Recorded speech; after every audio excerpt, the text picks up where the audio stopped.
Yo les había dicho que hoy vamos a ver en particular ya los títulos y obviamente vamos a hablar acerca de los tres tipos, ¿no? Vamos a hablar acerca del pagaré, vamos a hablar acerca de la letra de cambio y vamos a hablar acerca del cheque, los tres tipos de títulos de crédito que, bueno, generan una normativa especial en una ley especial. Bueno, la ley que vamos a estar viendo hoy es, entre otras cosas, la que nos va a estar dando la regulación de, del derecho de títulos de crédito y algo importante, eh, vamos a estar viendo la trascendencia de estos títulos de crédito. Bueno, en una primera situación, vean, esta situación lo que va a estar generando, entre otras cosas, es que los documentos denominados títulos de crédito van a traer una obligación conexa. Y esta obligación conexa hace un vínculo directo entre el acreedor y el deudor. Hace un vínculo directo. ¿Por qué? Porque en el caso del pagaré y en el caso de la letra de cambio son promesas de pago. Por ejemplo, aquí tengo a Jorge Luis Bonilla en clase, ¿de acuerdo? Supongamos, yo tengo a Jorge Luis y de alguna manera Jorge Luis llega con su papá y le dice, ¿sabes qué? Necesito emprender un negocio, pero pues no tengo liquidez, no tengo de alguna manera el capital suficiente para poder generar una inversión de esta naturaleza. ¿Qué es lo que sucede? Cuando llegamos a tener este tipo de situaciones, su papá le puede decir a Jorge Luis, ok, no te preocupes, yo te voy a dar el dinero, pero pues obviamente me tienes que firmar un pagaré. ¿Con qué objeto viene la firma del pagaré? Pues, entre otras cosas, la firma del pagaré tiene por objeto el que de alguna manera su hijo se comprometa a pagar en un tiempo futuro. Y aquí vamos a hablar de manera indefinida porque existen también diferentes formas de pago en los títulos de crédito. Pero es una forma que se puede estar generando para poder dar el pago. Ahora, en esta situación, ¿qué va a pasar? Bueno, este título de crédito, este pagaré que de alguna manera se firmó, se va a tener que pagar, por ejemplo, a una determinada fecha, o bien a cierto tiempo vista, o a cierto tiempo fecha. Existen diferentes formas, pero al final de cuentas, ¿qué sucede? Cuando llegue esa fecha, en este caso Jorge Luis no puede exentarse del pago, sino que lo tiene que hacer de manera directa. El día en que se le haya generado, pues, esta obligación.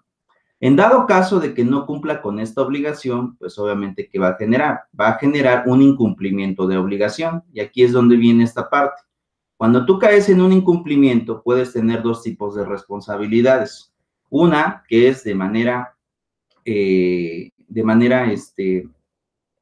jurídica, mediante el vínculo que está aparejado dentro del documento, y por otro lado, puede ser también una responsabilidad extra que puede darse dependiendo las situaciones de cómo se dé el conflicto de naturaleza mercantil. Ahora, en esta parte, y antes de entrar en esta situación de la explicación de cómo se pueden reclamar los títulos de crédito, vamos a ver cómo se integran estos títulos en base a la ley, porque también habría que recordar lo siguiente. Todos conocemos o todos de alguna manera pensamos que podemos tener un predeterminado documento en donde pues vamos a ver la palabra o bien la conformación del título de crédito, que en este caso sería la cuestión del pagaré. Pero ¿qué sucede por otro lado? Dentro de los requisitos que se pueden establecer dentro del documento, no es necesario tener un formato, sino que en realidad cualquier documento puede ser un pagaré. Y ahorita les voy a explicar por qué. Vean, voy a proyectar en este caso y me voy a ir directamente a la ley de títulos y operaciones de crédito. Listo, ya la pueden estar ustedes observando. Y le voy a poner aquí un aumento. Está muy pequeña la letra.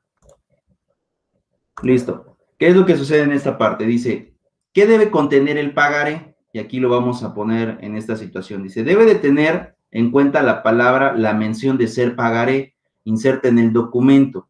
Ahora, algo muy importante. Si me está diciendo que en realidad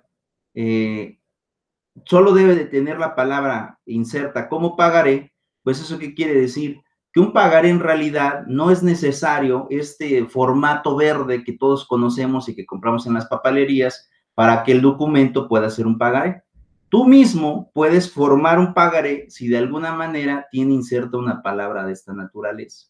Entonces, eso es algo que siempre aclaro por lo siguiente. Muchas veces se piensa que, bueno, solamente aquel documento que compras en papelería, este formato verde que todos conocemos, y si no, ahorita voy a enseñar uno,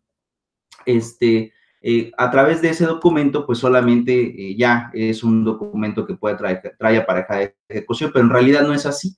En realidad simplemente necesitas un documento en donde, tenga inserta la palabra pagaré. Ahora, no, si te das cuenta, y esto es algo bien importante, y siempre se los digo a los chicos de licenciatura, no te dice tampoco si tiene que ser en formato impreso o tiene que ser a mano, no te dice la ley así. Entonces, ¿qué sucede? No es necesario tampoco que esté en un formato impreso. Tú puedes formar un pagaré incluso si lo rellenas a mano y obviamente cumples con los requisitos que vienen en el artículo 170 de la ley de la ley de títulos y operaciones de crédito. Entonces, no es necesario que tengas este documento verde, que bueno, aquí ya voy a poner un ejemplo para que lo logren ver. No es necesario, simplemente con que el documento que tú vayas a firmar tenga los requisitos del 170, con eso basta y sobra para que el documento valga por sí solo. Entonces, esa es la primera parte que les quería decir. Es decir, simplemente con que tenga la mención de pagaré, no importa si es formato impreso o si es hecho a mano, es un documento que trae pareja de ejecución. 2. La promesa incondicional de pagar una suma determinada de dinero. Obviamente, si tú estás pidiendo el dinero prestado, ¿qué es lo que sucede? Si tú estás pidiendo el dinero y te estás comprometiendo a pagarlo, ahí viene prácticamente la promesa incondicional de pagar. Es decir, no te están regalando el dinero. Tú lo tienes que retribuir a aquella persona dentro del plazo que de alguna forma se estableció dentro del documento. Y no puedes también decir, es que yo no sabía, no, porque tú mismo lo vas a llenar, tú mismo vas a llevar a cabo ese llenado de documento. 3. El nombre de la persona a quien se ha de hacerse el pago, es decir, quién te lo está dando y obviamente tú, si es que lo pediste, a quién le vas a pagar de manera determinada. La época y el lugar de pago también es importante. Se debe de establecer cuándo lo tienes que pagar y en qué fecha, y en dónde, perdón, y en dónde lo tienes que estar pagando. Es decir, puede ser en el domicilio del deudor, es decir, que vaya el propietario del documento, vaya y le cobren el domicilio del deudor y el deudor tenga que pagarle, o bien el deudor tenga que trasladarse a la casa de aquel que es el dueño del documento para poder cumplir con la obligación. Pero eso se establece dentro del documento. La fecha y el lugar en que se suscribe el documento. La fecha y el lugar que se suscribe el documento. Entonces, eso también es importante. No solamente vas a poner la fecha y el lugar de pago, también vas a poner la fecha y el lugar en donde se está llevando a cabo la firma del documento o la suscripción del documento. Y luego tenemos la firma del suscriptor o la firma o de la persona que firma su ruego o a su nombre. Y vean, aquí voy a poner esta parte, bueno, no lo quiero abrir, ya lo está abriendo. Para que ustedes se logren percatar cómo es un documento de esta naturaleza. Me imagino que todos han visto este formato. Probablemente no todos lo hayan llenado o a lo mejor ninguno lo ha llenado, pero todos han visto este formato. ¿Sí lo han visto en las papelerías, chicos? Sí, profesor. Sí, profe. ¿Sí lo han visto? Sí, sí. Ok, entonces, pues bueno, les vuelvo a repetir, este es el formato más osado, el que llegamos y compramos, pero ¿qué sucede en la ley? Si se dan cuenta, en los requisitos que te ponen 170, no es necesario que lo compres. Tú lo puedes incluso hacer en una hoja en blanco, ya sea a mano, o bien lo puedes hacer en un documento redactado de Word, siempre y cuando cumplas con estos requisitos, el documento vale por sí solo. Ahora, algo importante de lo siguiente, vean, esta parte que no viene en la ley, de esta cuestión, y me voy a ir al formato. Vean, dentro del documento, aquí voy a tener esta parte, de hecho lo voy a hacer un poquito más grande, para que pueda,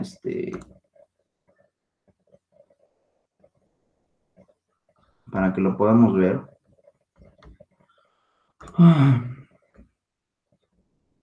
Y no se redujo.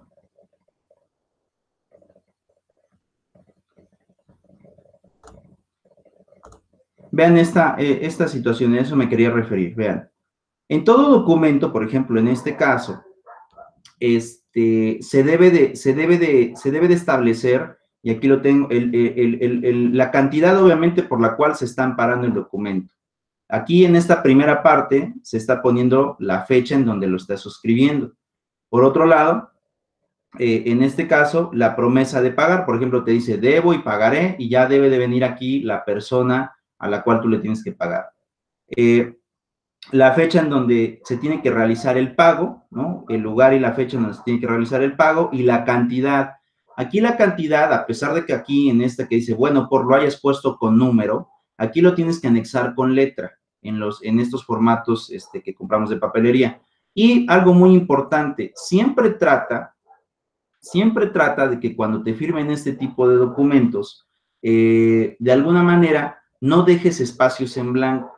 Es más, trata incluso cuando rellenes aquí la cantidad con número, de que incluso si te toca poner números ceros, los ceros estén de alguna manera lo suficientemente cerca para que no alguien pueda anexar otro tipo de número entre el número que previamente se estableció.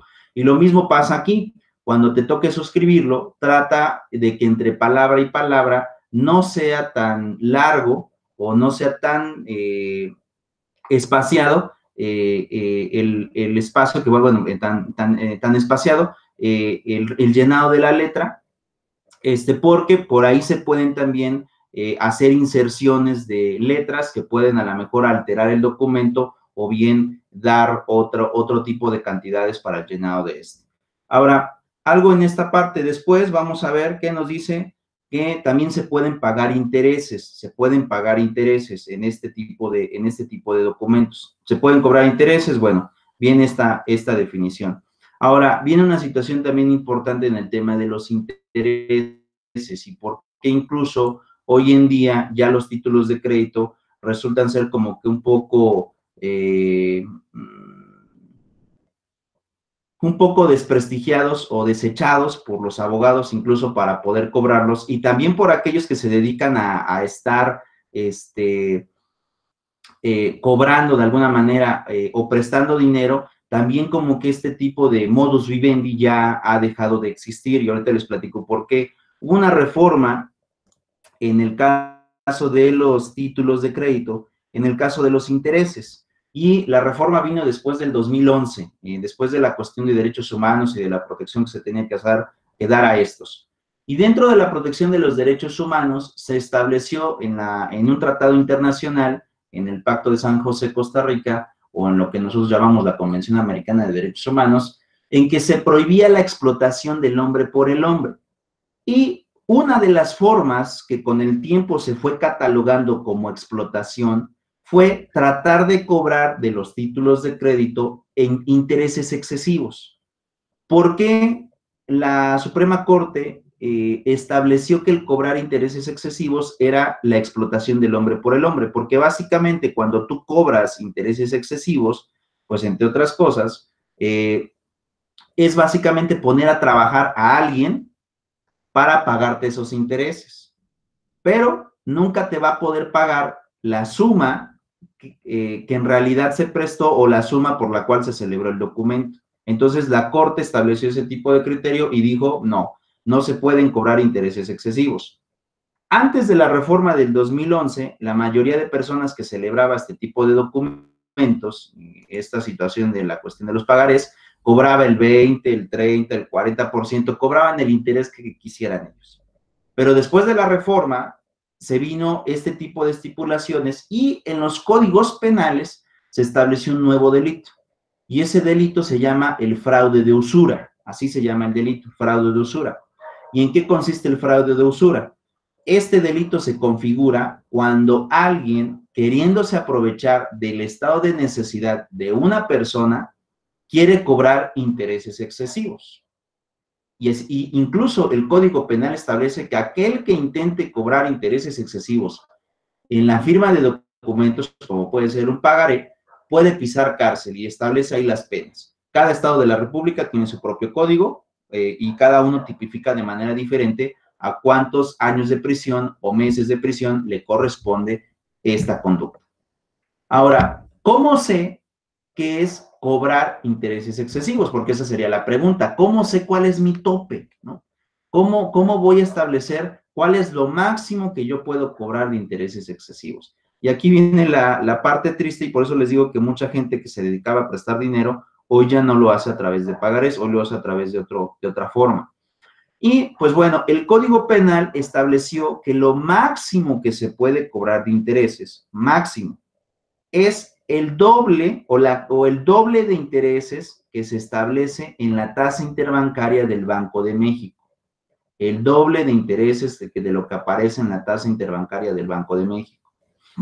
Si tú cobras más del doble de intereses de lo que se establece en la tasa interbancaria del Banco de México, entonces caes en el delito de usura. Ahora, viene otra situación. La tasa interbancaria del Banco de México se establece en años. Es decir, aunque el pagaré te diga que lo puedes cobrar por meses, la realidad es que esto no es así. Lo que tú vas a poder cobrar es un interés, pero anual. Y si lo máximo que se puede establecer es el doble de esta cantidad que va a aparecer en el Banco de México, pues prácticamente tú solamente puedes cobrar hasta el doble de lo que aparece en la cantidad o en la página del Banco de México. Entonces, y vean esta parte. En este momento, la tasa interbancaria está en 6 puntos porcentuales, 6 puntos porque la bajaron hace como 3 semanas. Y esto es algo importante, la tasa interbancaria siempre está elevándose o está bajando, dependiendo de las decisiones del propio banco. El propio Banco de México establece las decisiones. Y como está subiendo y está bajando, pues no es una tasa fija. Y tú debes de fijarte en el momento en que lo vayas a suscribir, entre otras cosas, cómo, mejor dicho, o cuál es la cantidad que se puede cobrar. Miren, voy a accesar a la página del banco para que la puedan ustedes observar y se percaten cuál es la cantidad máxima que se puede cobrar en este momento si es que ustedes quisieran firmar un pagaré de esta naturaleza. Vamos a poner Banco de México.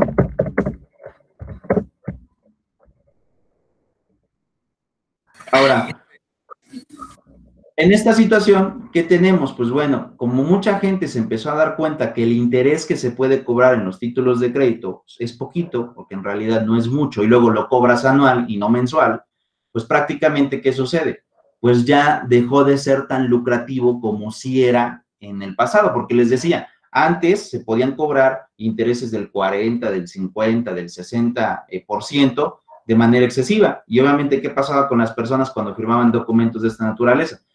Tenían que pagarlos, ¿no? Aunque quisieran no pagarlos, los tenían que pagar. Pero ahora, como se establece hasta el doble, pues bueno, prácticamente esto implica que la cantidad sea menor. Ahora, si yo les digo que en este momento la tasa interbancaria está en el 6% anual, lo máximo que en este momento podemos cobrar si firmamos un pagaré es del 12% anual. O sea que mensualmente lo que estaríamos cobrando es el 1% mensual de la cantidad que trae aparejada el documento. Entonces, ahora yo les hago la pregunta, ¿sería lucrativo cobrar de un dinero prestado únicamente el 1%, chicos?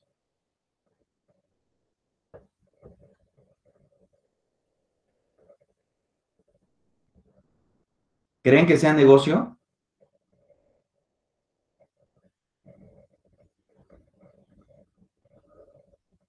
Por aquí me contestaron. Pues ahora sí, profe, depende del negocio, ¿no? Si el 1% anual es en cantidades grandes con garantía, yo digo que sí convendría, ¿no?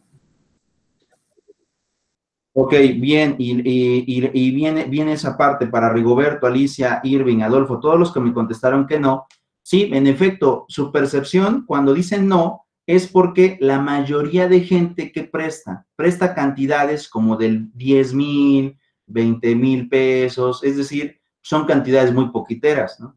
Entonces, ¿qué es lo que sucede? Si tú vas a cobrar el 1% de ese tipo de cantidades, pues, ¿qué es lo que sucede? Pues en realidad no es negocio. ¿Por qué? Porque es una cantidad mínima. Pero viene la parte que nos comenta el compañero. En esta situación, por ejemplo, incluso Alicia también nos dice, sí, sí es lucrativo. Bueno, ¿de qué depende entonces? Depende que la cantidad prestada sea enorme o sea grande. Porque si tú prestas poco dinero, en realidad ese dinero ya te va a salir más caro incluso poder contratar abogado y tratar de recuperarlo que que cobrar al final de cuentas lo que trae el documento. Entonces, ¿qué es lo que pasa ahora en la vida práctica? Por eso les decía hace un momento que incluso los que se dedican a este tipo de giros o los que se dedicaban a este tipo de giros de prestar dinero y cobrar un tipo de interés, hoy ya no lo hacen, hoy ya no lo hacen como lo hacían antes, sino que hoy si quieren de alguna manera tener un lucro por el dinero otorgado, pues obviamente prestan cantidades arriba de los 50,000, 70,000, 80,000 pesos, porque saben que si van a juicio pueden recuperar una cantidad, y lo voy a poner entre comillas, medianamente grande. Pero si prestan menos de esa cantidad, pues ya prácticamente estarían pagando más de lo que podrían recuperar de este tipo de documentos. Entonces, incluso es una realidad. Hoy en día los pagarés que vienen por 10,000, por 15,000 pesos, ya en realidad ya no los ejecutamos, ya no los cobramos. ¿Por qué? Porque a veces se gasta más. Y les voy a poner un ejemplo. A veces en juicio, por ejemplo, un peritaje, si es que te toca ir a un peritaje que te impugnen la firma o te impugnen el llenado del documento, pues un peritaje anda en los 4,000 pesos. Entonces, ¿qué sucede? Si tú prestaste 10,000 y el peritaje te va a costar 4,000 más lo que te cobre el abogado, ¿con cuánto tú te pretendes quedar? ¿Con 1,000, con 2,000 pesos? Pues es una cantidad muy poca. Entonces, ¿qué es lo que sucede con este tipo de pagares que en realidad son la mayoría? Pues ya prácticamente son incobrables. ¿Por qué? Porque es muy poco el dinero que se puede recuperar de esa situación. Pero bueno, voy a darle clic a esto y me voy a ir a esta parte. Ahora, otra cosa importante de la cuestión de la firma de los documentos es lo siguiente. La firma es un concepto que nosotros conocemos como la expresión de una voluntad de obligarte a algo. Es decir, cuando tú firmas un documento es porque tú mismo te estás obligando a cumplir con ese documento. Ahora, la firma está compuesta por dos elementos. Y esto es algo también que me gustaría dejarlo en claro porque es muy usado o se piensa que la firma únicamente es esta imagen que todos hacemos, ¿no? Es decir, una especie de dibujo que nos identifica como personas. Y en realidad eso no es la firma.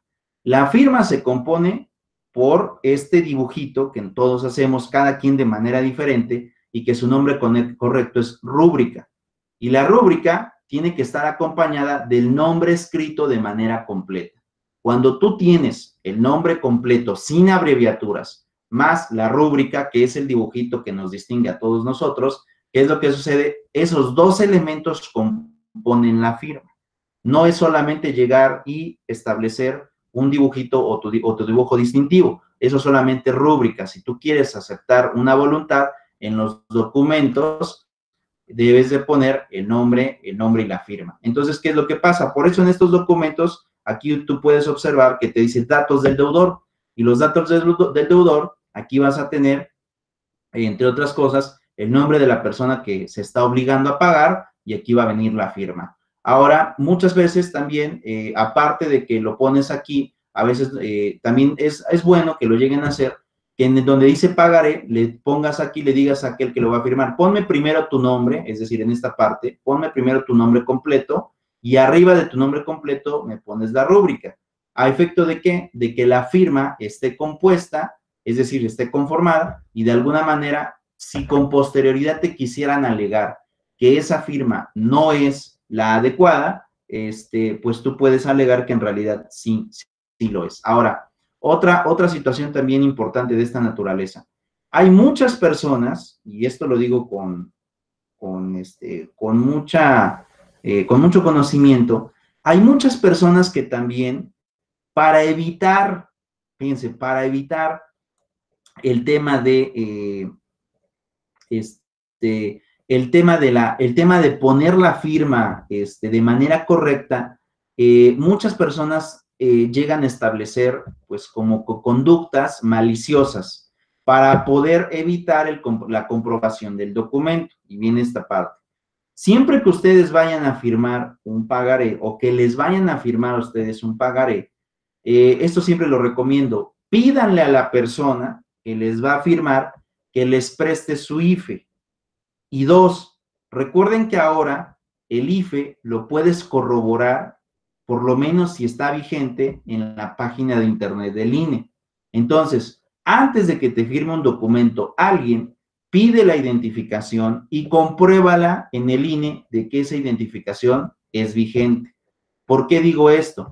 Porque hay mucha gente mañosa que a la hora de que firma un documento, para evitar que se le compruebe que sí es su firma, te hacen otra firma, te ponen otro garabatito. Y después, cuando tú vas a juicio, habría que comprobarle a esa persona que esa firma que es diferente a la que él originalmente hace es de él. Y obviamente eso implica también gastar más, porque hay que gastar en peritos para que eso se pueda comprobar. Entonces, ese es el primer tip que yo les daría. Siempre pide que te otorguen una IFE y compruébala en la página de internet que esta IFE está vigente para que te puedan firmar el documento. Y esta es otra forma también que muchas personas llegan a ocupar. Mucha gente firma con la mano derecha. Y entonces, ¿qué es lo que hacen para poder falsificar una firma? No te firman con la derecha, sino te firman con la mano izquierda. Y lo hacen con el propósito de que si tú después, de que si ellos no te pagan y tú con posterioridad quieres cobrarles esos documentos, te dicen, ¿sabes qué? No es mi firma, ¿no?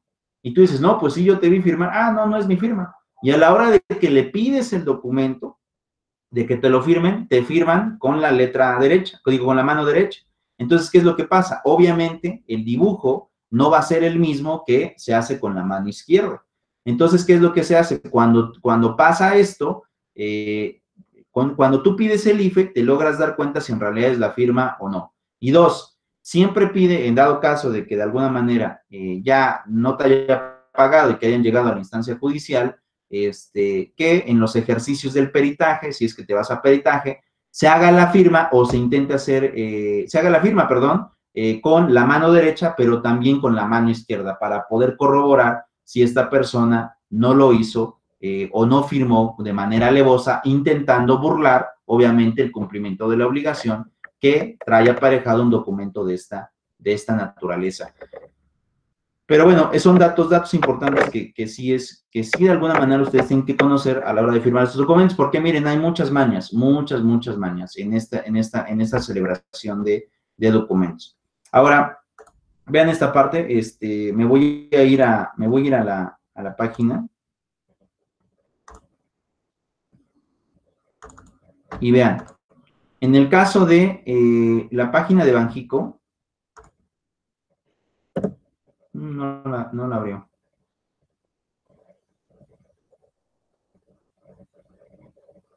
Vean, aquí en la tasa en la página de Banco de México, que ustedes están viendo en este momento, aquí tienes, vean, es la página del Banco de México, aquí tienes unos valores.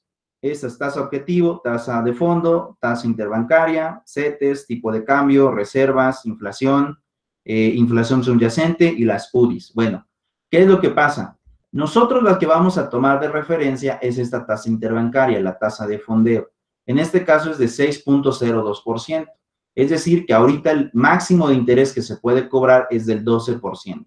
Si alguien te quiere hacer firmar un pagaré por el 13%, ya cae en este delito que les estoy comentando, que se llama fraude de usura, porque ya estaría cobrando intereses excesivos. Aquí, como te dice que es el doble, solamente se puede cobrar hasta el 12. Ya no puedes cobrar más, porque esto implicaría caer en el delito de fraude de usura.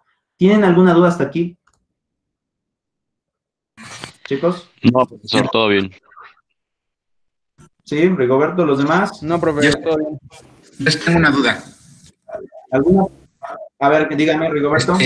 La tasa de interés máxima anual del banco cambia, o sea, hay variación, ¿no? Diariamente hay una variación en esa tasa máxima. Sí, cambia.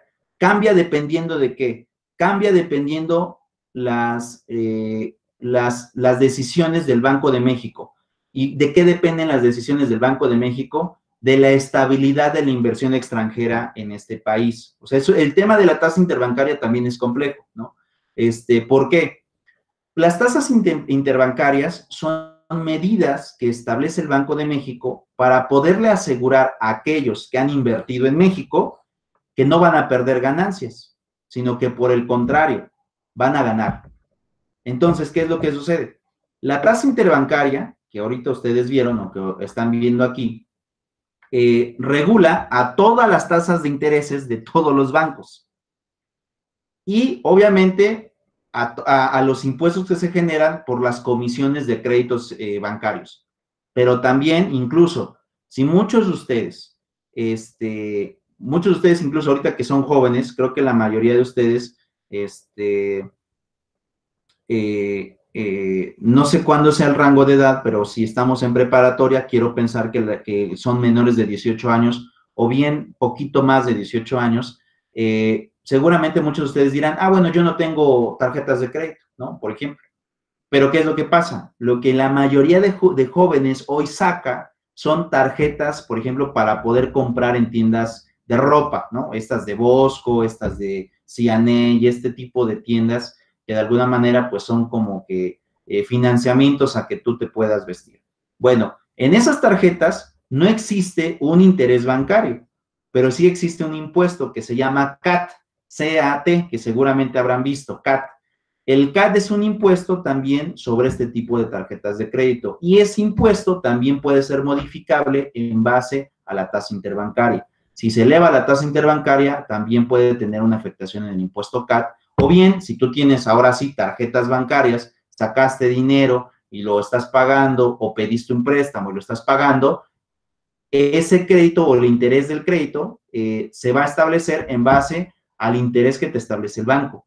Pero si la tasa interbancaria cambia, entonces el interés puede aumentar en esa parte. Ahora, ¿por qué les digo esto? Obviamente, ¿qué es lo que pasa? Cuando llega alguien e invierte en México y obviamente le dicen, pues yo quiero establecer una empresa, ¿no? Quiero hacer una inversión, voy a generar mucho empleo.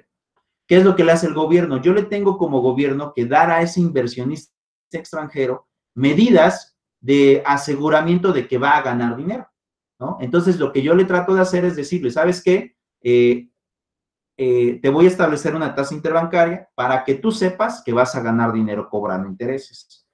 ¿Qué es lo que pasa? En los tiempos de crisis, cuando hay crisis económicas, normalmente lo que hace el banco es aumentar la tasa interbancaria. ¿Para qué? Para que aquel que invirtió el dinero tenga seguridad de que el dinero invertido no va a perderse, sino que por el contrario se va a recuperar cobrando más intereses. Si de alguna manera hay estabilidad en el mercado, hay estabilidad en las compras, en las ventas, en el ingreso para el Estado, la tasa interbancaria baja. Entonces, ¿qué es lo que pasa? Al inversionista le dicen, no te preocupes. ¿Por qué? Porque hay fluidez de dinero, no estamos en crisis, tú puedes seguir invirtiendo y obviamente vas a recuperar ese dinero a través de la tasa interbancaria. Ahora, ¿esta tasa interbancaria ha aumentado y disminuido? Sí. Por ejemplo, en diciembre del 2019, la tasa interbancaria estaba en los 8.5%, 8.5%. ¿Por qué? Porque en diciembre del año pasado se veía un escenario de inestabilidad económica en el país. En estos momentos, incluso con la pandemia, ¿no? Ahorita con el tema del COVID y esta cuestión que se ha ido generando, el Banco de México decidió bajar la tasa interbancaria. ¿Por qué? Esto se debe a diferentes estrategias, pero de alguna manera el Banco de México no ve un escenario catastrófico para la economía mexicana. Todavía se prevé que esta situación se pueda recuperar y es por eso que la tasa interbancaria se ha o bajó 2 puntos porcentuales, considerándolo con el referente del mes de diciembre de 2019 al mes de mayo en el que estamos de 2020. Entonces son 5 meses de diferencia, pero 2 puntos porcentuales se bajaron. Ahora, yo sé que muchos de ustedes incluso pueden decir, ¿cómo es que ahorita puede ver el Banco de México estabilidad en los mercados? Bueno, es que en realidad la estabilidad se mide por muchas formas. Bueno, y eso también sería complicado y sería tardado poder explicarlo, pero bueno, en este sentido yo les diría, incluso si han visto notas de que hay riesgo de que México quiebre y que de alguna manera esto se vaya al precipicio por las decisiones gubernamentales, aquí es donde tienen los referentes y te das cuenta que en realidad hay estabilidad en todo el mercado, sí con turbulencias porque el mercado financiero es complicado para poder explicarlo, pero no se prevé un escenario catastrófico para México. No sé si te resolví la duda, Rigoberto. Sí, profe, sí, todo bien, gracias. ¿Sí? Listo, bueno, entonces, ¿alguien más tiene alguna otra pregunta?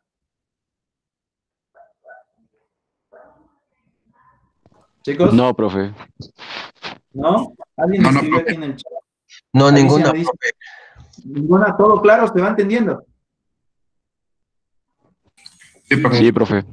Listo, entonces me voy a la ley. Ahora, vean esta parte. ¿Qué es lo que sucede si al llenar el documento, de alguna manera, no, pues no, hay datos que no se llenaron, ¿no? Esto también puede darse. La ley de títulos te pone las formas de cómo se debe de subsanar esas omisiones del documento cuando no se llenaron, ¿no? Por ejemplo, aquí te dice el 171, si el pagaré no menciona fecha de su vencimiento, o sea, no pusieron en el documento la fecha del vencimiento, se considera pagadero a la vista. Si no se indica el lugar de su pago, se tendrá como tal el domicilio del que suscribe. Entonces ya te está diciendo, si se te olvidó o se les olvidó ponerles la fecha de vencimiento, se tiene que pagar a la vista. ¿Qué significa pagar a la vista?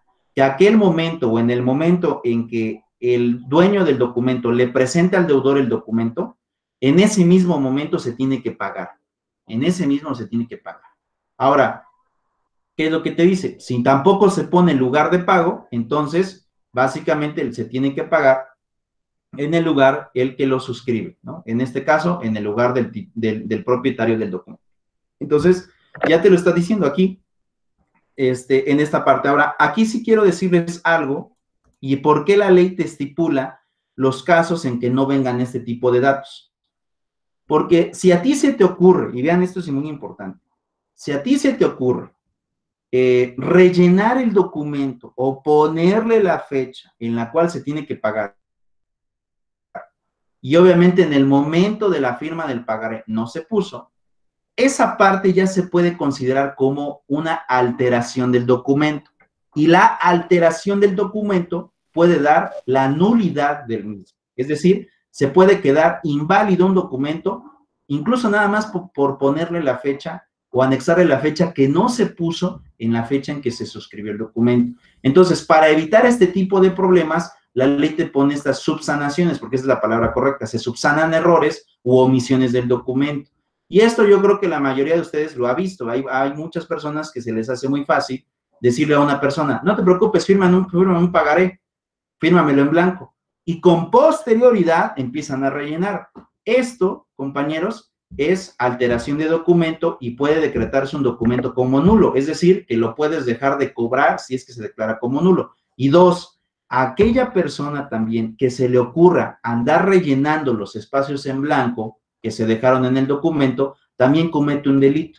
Alterar un documento, incluso aunque sea nada más añadiendo algo, se considera alteración. Y el delito que se puede configurar es la falsificación de documentos privados. Así lo tipifica el Código Penal. Si tú de alguna manera se te ocurre rellenar un documento, esto puede dar lugar a la falsificación del documento privado y obviamente también puedes pisar cárcel si es que se te llega a comprobar este tipo de delitos. Entonces, No crean, en realidad, muchas personas se les hace muy fácil, ¿no? De que, fírmame un pagaré, así, fírmame en blanco y ya, ¿no? Y después ellos lo rellenan, le ponen la cantidad que quieren, le ponen la fecha que quieren y después lo quieren cobrar. ¿Qué es lo que sucede? Si pasa eso, se puede configurar el delito de falsificación de documento privado y pues se puede pisar cárcel por este tipo de situaciones. Entonces, ¿qué es lo que sucede? Por eso es que la propia ley, para que no se hagan este tipo de cosas, te dice, si no lo tiene, no lo pongas. De todas maneras, la ley ya te está diciendo, si no tiene la fecha del vencimiento ni el lugar de pago, se tiene que pagar cuando le presenten el documento al deudor y en el domicilio, obviamente, de aquel que lo está suscribiendo, que en este caso, se está obligando a pagar. Y eso es muy importante. Nunca se deben de rellenar los documentos. Es más, si ustedes van a celebrar un documento de esta naturaleza, rellenen todos los espacios en el mismo momento en que se está firmando. ¿Por qué? Porque se puede comprobar en tiempo posterior. Muchos de ustedes podrán decir, bueno, ¿cómo se puede comprobar, no? O ¿cómo se puede comprobar? Y bueno, miren, ahí sí voy a decirles algo. En mi caso, ¿no? Yo soy abogado, y bueno, aparte de ser abogado, ¿no? Porque tengo maestría en Derecho Constitucional, soy perito. Yo soy perito en grafoscopía y en documentoscopía. En pocas palabras, ¿qué es la grafoscopía y qué es la documentoscopía? La ciencia de la documentoscopía puede comprobar que un documento ha sido rellenado con posterioridad a la firma. Muchos de ustedes se pueden preguntar, ¿y cómo te das cuenta de eso? Bueno, pues te das cuenta en el secado de las plumas, incluso en los tipos de tinta. Cuando hay un conflicto de esta naturaleza en donde se presume que un documento fue alterado, se puede ir, obviamente se hace a través de una técnica pericial y se puede comprobar que un documento fue a lo mejor rellenado con posterioridad o fue alterado o se le puso una cantidad diferente o incluso tiene dos tipos de letras, ¿no? Ya hablando de la grafoscopía, o se puede comprobar incluso si la firma le pertenece a alguien o no. Entonces, en realidad, sí existen muchas formas para poder comprobar este tipo de situaciones. No crean que nada más es bueno, ¿cómo me lo comprueba? Bueno, porque vas a las técnicas periciales y dentro de las periciales se pueden dar lugar a este tipo de situaciones. No sé si existe alguna pregunta al respecto a esto. Profe, bueno, lo que escuché, usted es licenciado, obviamente, ¿no? Pero ¿qué tiempo se tarda uno para ser perito? Bueno, en el caso de los peritajes, hay algo importante. El Código Civil del Estado de Puebla te establece que las técnicas periciales no necesitan un título o cédula profesional para ejercerse.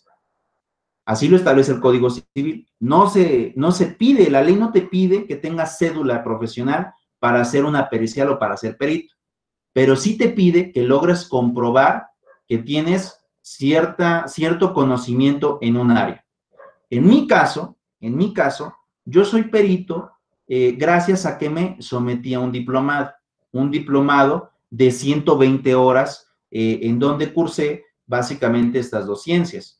Pero, ¿qué es lo que pasa? Hoy, por ejemplo, estas ciencias de la grafoscopía y la documentoscopía, también se ofrecen a través de licenciaturas. Por ejemplo, una licenciatura que ve estas ciencias es la criminología y la criminalística. Pero también diré algo muy importante. Como la ley no te pide título para poder ejercer la cuestión de un peritaje, cuando tú vas al pleito del peritaje, ¿qué es lo que pasa? El juez no toma en cuenta, y eso sí lo quiero dejar muy en claro, no toma en cuenta si un perito tiene cédula y uno nada más tiene diplomado. No lo toma en cuenta porque al juez no le interesa eso. Al juez lo único que le interesa es el contenido de los peritajes. Por lo tanto, ¿qué es lo que pasa? Cuando tú vas a un peritaje de esta naturaleza, el juez se va a dar cuenta cuál de los peritajes, primero, está mejor explicado y dos, cuál en realidad está también mejor realizado. Y en base a esos elementos va a poder decir, le doy credibilidad a este peritaje y al otro lo rechazo. Pero nunca va a tomar en cuenta la preparación de los peritos. Eso también se los dejo muy en claro, porque a veces, por ejemplo, si ustedes van a un juicio y dicen, yo tengo un perito con maestría en criminología, por ejemplo, ¿no? Y a lo mejor tu contraparte ofrece un perito con un diploma. ¿Y qué es lo que pasa? Puedes decir, pues ya ganamos, ¿no? Porque el mío tiene maestría. Mentira. En los juicios no funciona así. En los juicios, al juez no le interesa la preparación de los peritos, porque como el propio código te está diciendo que no te pide que tengas alguna cédula profesional, lo único que se fija el juez es en el contenido del peritaje. Si en realidad se hizo de mejor forma que el otro, y aquel que se hizo de mejor forma le dará credibilidad a ese peritaje. Pero bueno, en mi caso yo soy perito gracias a diplomado. Yo tengo un diplomado de 120 horas en estas dos ciencias, en documentoscopía y grafoscopía.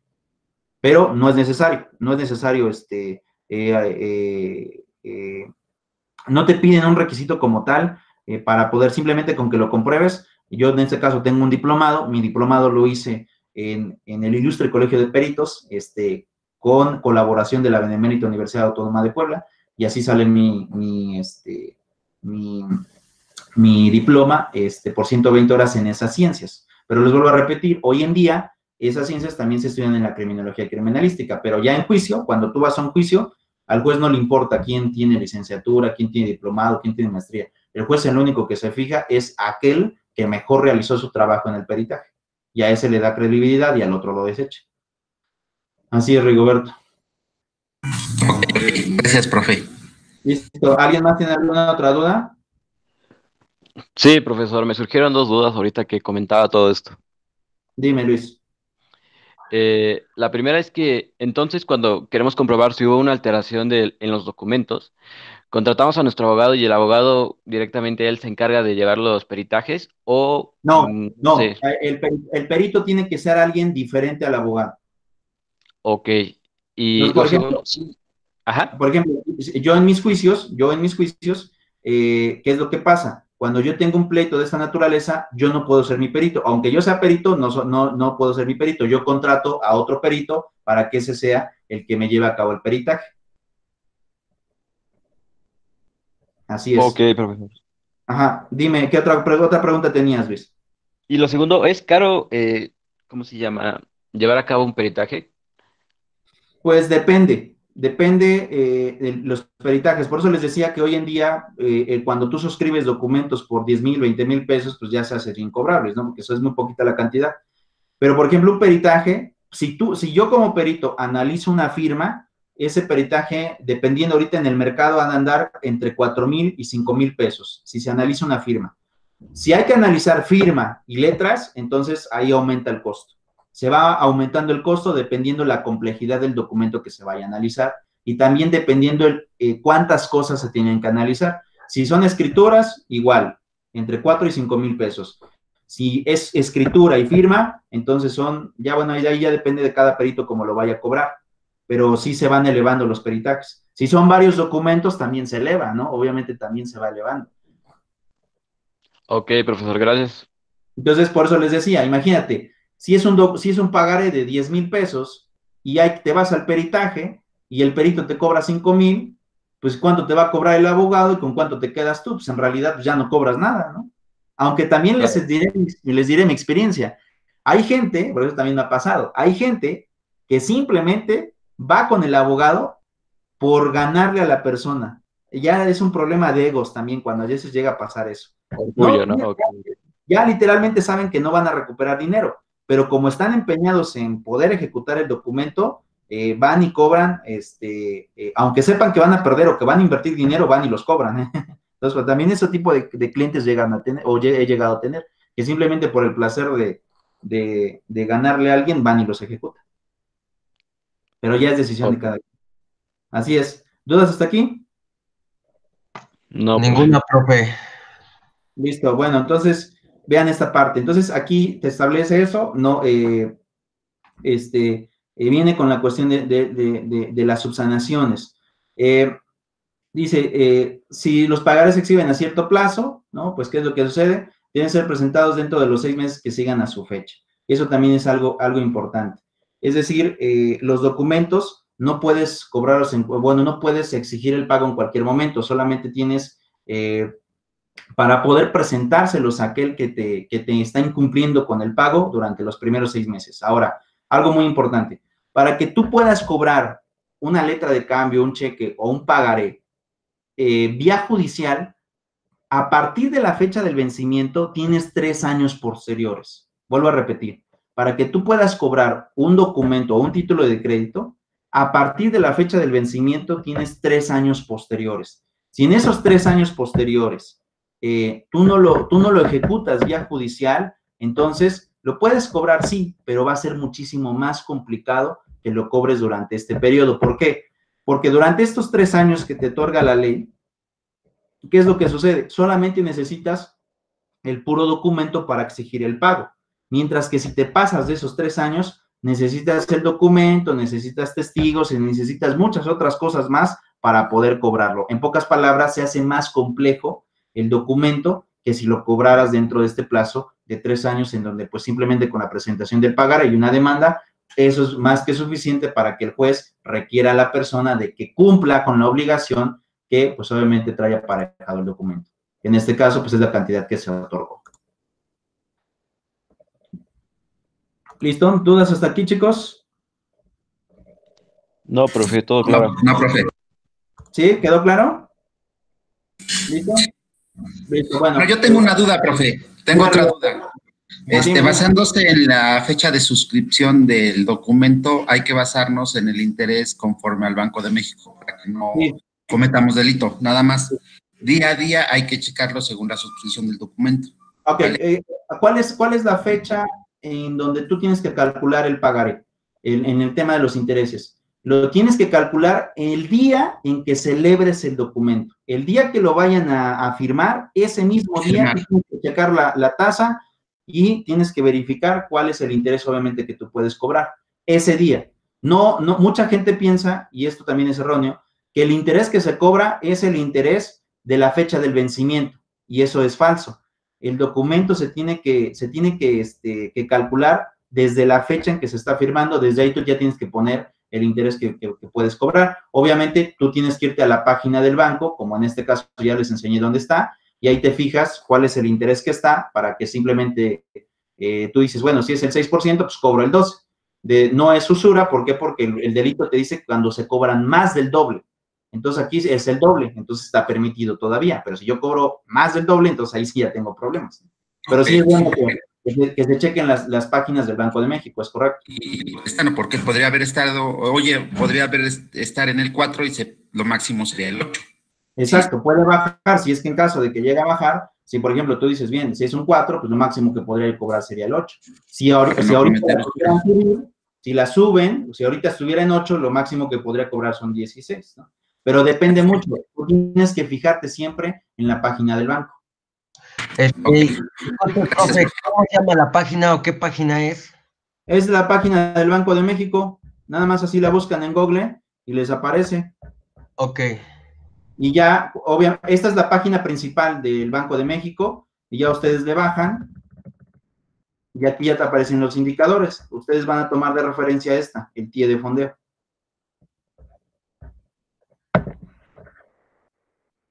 Así es. ¿Cómo ven? Todo bien, profe. Gracias. ¿Listo? ¿Todo bien, chicos? Sí, profe, todo claro. Listo. Bueno, pues yo creo que ya son las 10. Yo creo que hasta aquí dejo la sesión. En un momento estaré poniendo la tarea y nos vemos el día viernes, ¿de acuerdo? Va que va, profe. Listo. Cuídense. Hasta luego. Gracias.